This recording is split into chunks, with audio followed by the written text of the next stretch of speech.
Even though breakups are often pretty painful, sometimes good things can come from them. And one of the good things, or maybe one of the great things that came from the Beatles breaking up, is John's Plastic Ono Band album. Now, my initial response to hearing this album for the very first time was just like everybody else's. I was pretty shocked. I was almost devastated. Here I am, this little 14-year-old girl listening to this album, and I've got my headphones on, and here's John Lennon, who I really love, and I love the Beatles, and John is basically telling me to F off and to get out of here and like forget about it, and like the dream is over. And so I'm sitting there saying, what is happening? What am I hearing? Now, obviously, I'm empathizing with a sad, shouty, angry John. I'm empathizing with it. And I get that this is, on some level, I do understand that this is an important album.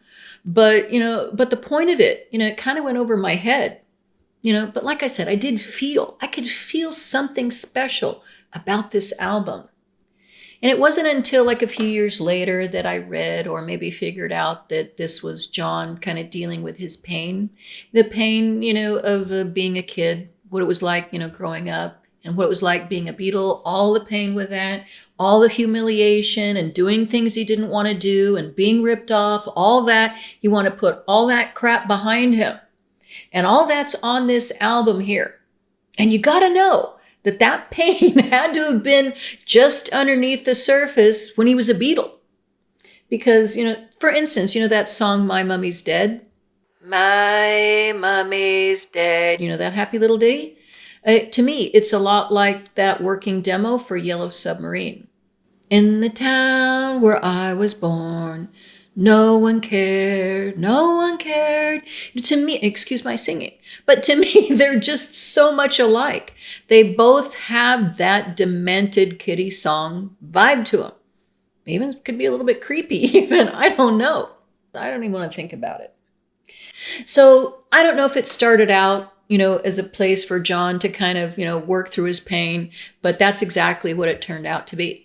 So here's just John, and you got Ringo on drums, and Klaus Voorman on bass, and Billy Preston plays piano on one track, Phil Spector plays piano on another, and of course Yoko is there. And so, it does have this wonderful feel to it, this wonderful vibe, this very intimate space where John can just kind of work through whatever it is he's got to work through. And Ringo has this amazing quote from maybe, I don't know how long ago it was, maybe 10, 15 years ago. And someone asked Ringo what it was like during the Plastic Ono Band sessions. And Ringo says, it was incredible. John, Klaus, and I, one of the finest trios I ever heard. We did it like a jam. We knew John had the songs and we'd kick it in and felt where it should go. We knew Klaus anyway. John and I really knew each other, so we were psychic where the atmosphere was going to go. It's one of the best experiences of being on a record I ever had. Just being in the room with John, being honest the way he was, screaming, shouting, and singing, it was an incredible moment. That's an incredible quote. And Ringo also talks about, he knew that John and Yoko had either just got done doing primal scream therapy or maybe they were still doing it. And he says that maybe John was searching for something on this album, but he says that he wasn't searching for anything. He was just there to play drums. And Klaus Voorman also talks about, the time working on this album. And he says that, sometimes John and Yoko, maybe they would, go off and cry a little bit. But most of the time it was a very happy, time, the recording sessions. And a lot of times there was a lot of laughter and joking. And he also says that the recording sessions moved along pretty quickly.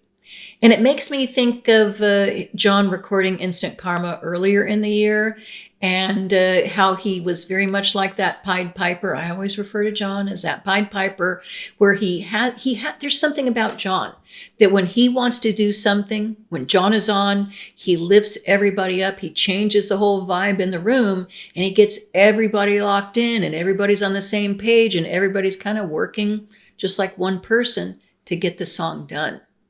And that's kind of what John was also talking about when he's, working with people that he knows. He says he likes working with people that he's used to working to because he can sometimes just kind of like move a shoulder or maybe give somebody a wink, and they know exactly where he's coming from. They know what to give him. And that's even sort of what Klaus was talking about when he's there in the room in the recording sessions with John, and John is singing. And he says, I'm here on the bass and I'm just kind of playing my bass. And I'm feeling it, and I'm feeling John singing, and I don't know what's happening. It's just kind of, we're just locked in and it's just happening. It's almost like a meditation, Klaus says. And he says that he really thanks John for moments like that. And Klaus also talks about being on Cold Turkey earlier in the year with John. And he says that, while they were mixing everything and finishing up the track, he says that he had his bass part done, and then they started to layer guitars, over the bass. And they were trying all these different guitars, and it just wasn't working. And then they said, okay, they just stripped it all down to basics. So it was just like the one guitar, and that worked. And he says that that's probably, and in his mind, that's probably where John got the idea to kind of get back to basics. And that's also what John says too in this one interview. John says, I just wanted to get back to what I liked, like simple rock. I wanted to sing songs about me. I wanted to put the past behind me. I wanted to move forward with reality. And John also often says that this was his best work. And John and Ringo, not John, but, John said this too. John and Ringo and Klaus, they all said, there's probably not a lot of toe tappers on this album, but nonetheless, it's pretty much everybody's favorite work. All of them speak highly and almost in that same tone. They're all still locked in when they talk about the Plastic Ono Band album. Ringo has this one other quote from that interview where he's talking about the Plastic Ono Band album, and it's a great quote. Ringo says, John was always brave. I could always say that about John. He could put it out there, and the consequences sometimes were very harsh, but he would always put it out there. That's why you couldn't not love him, Yeah, Ringo, I know. Yeah.